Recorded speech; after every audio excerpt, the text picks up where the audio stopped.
President Biden finally speaking publicly about the Maui wildfires after telling reporters no comment earlier this week. But some are pointing out that he seemed to forget the name of the island.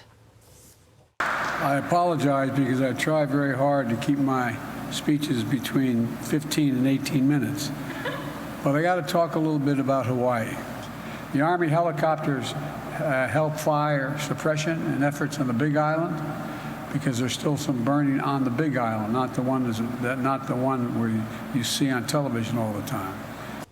Fox News contributor and columnist for The Messenger, Joe Concha, joins us now. Joe, look, I know we've been talking about Joe Biden's decline on this show for months now, but even then, are you still shocked he's missed so many layups on a story that requires just a few simple lines of empathy? We pray for these people. We hope that they get what they need, and we're going to provide the resources. Yet we get no comments, we get stumbles. It doesn't make sense. Todd, Joe Biden's strong suit is supposed to be that he is the consoler in chief, that he can actually display empathy because of all the tragedies that have happened in his life. And what did we see over the weekend? For 4 days, he made no public comment. He is lounging on a beach nearly 5,000 miles away from Maui, and on multiple occasions, when a reporter asked them about what the response is in terms of Maui, or any comment on it in any way, shape, or form, where he could have just very easily said, our hearts are with the people of Maui, and I'm giving them everything they need. He responds no comment each time and smiles weirdly afterwards. So either he's completely detached, apathetic, or he's just not with it anymore.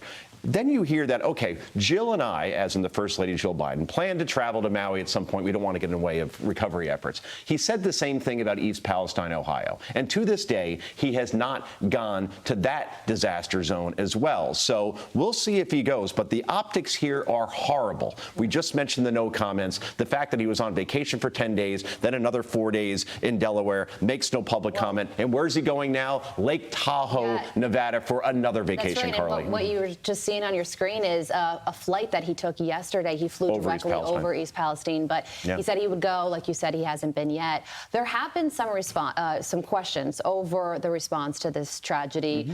Local, state, as well as federal. Here's professional surfer Kai Lenny on that lack of response, in his opinion. Watch this. Okay.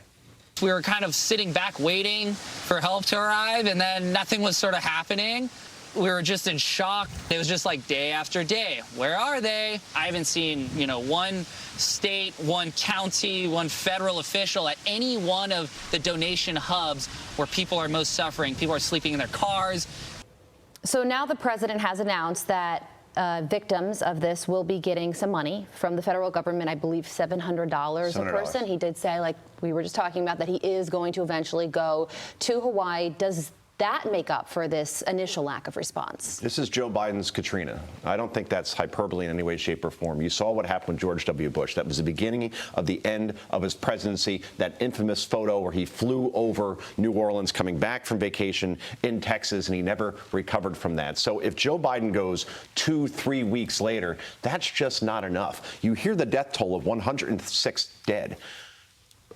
1,300 are still missing. What does missing mean? You were talking about a death toll that will go probably well into the hundreds, making this the deadliest fire in U.S. history, and the president is MIA. This is something you simply do not recover from, guys, and it didn't have to happen. This is completely an unforced error on Joe Biden's part, more importantly, his handler's part. What stands out to me, Democrats are the party of big government, but why have all that government if it's not utilized when it's needed most, when, quite frankly, is really the only time government is truly needed in a time of tragedy like this. Especially, Joe, if you're trying to pay back the people that voted for you. Hawaii is a very democratic island. I know we shouldn't get political, but all the signs are there, yet nothing is happening. It makes no sense. We got to leave it there, Joe. Sad times for the fine folks there in Hawaii. Thank you, Joe. Thank you. I'm Steve Ducey. I'm Brian Kilmeade. And I'm Ainsley Earhart. And click here to subscribe to the Fox News YouTube page to catch our hottest interviews and most compelling analysis.